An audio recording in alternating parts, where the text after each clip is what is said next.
বন্ধু হ্যাঁ লর্ড শান্তনা কি চ্যাম্পিয়ন ট্রফি লইতেছে? হ্যাঁ ও আর কি কব, ওরা যার আগে ভাষণ দিয়ে গেছে আমরা চ্যাম্পিয়ন ট্রফি লিয়ে আইতেছি। কাপ পেয়ে গেছে বাংলাদেশ, সমস্যা নেই।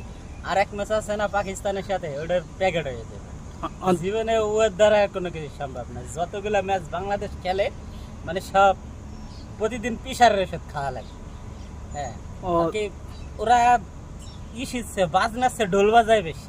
তো আর দিয়া আমার মনে হয় লর্ড দিয়া এই গরু ফালাইলে ভালো হইব। ঘুরে ফেলা আমি যদি খালি বিসিবির কিছু হইতাম না, ওই যে ইসির মতো উত্তর কোরিয়ার যে কিং জং উই আছে না, শুনছি উনি নাকি ওনার দেশের ক্রিকেটের দল রে নিয়ে ইসি কয়লার খনিতে কাজ করবার দিছে। আমি তো বাংলাদেশে নিয়ে ওকে ইট বাড়ায় কাজ করবার দিতাম। ওকে দ্বারাই জীবনে সম্ভব না ভালো কিছু হয়। ওকে কাট। আচ্ছা, লর্ড এনে লর্ড খেলে তো তোর ফেভারিট প্লেয়ার তো মুশফিকুর রহমান, মাহমুদুল্লাহ রিয়াদ, তো হেরা কি খেললো এবার? আসলে ইয়েগো কথা আর কি কবে, ইয়েগো বয়স হয়ে গেছে। আমি মনে করি মাহমুদুল্লাহ ভাই আসলে অনেক ভালো একজন প্লেয়ার, অভিজ্ঞ একজন প্লেয়ার। মুশফিকও সেম। হ্যাঁ, তা আমি মনে করি মাহমুদুল্লাহ আর মুশফিকের অবসরে যাওয়া উচিত, কারণ এনে বয়স হয়ে গেছে।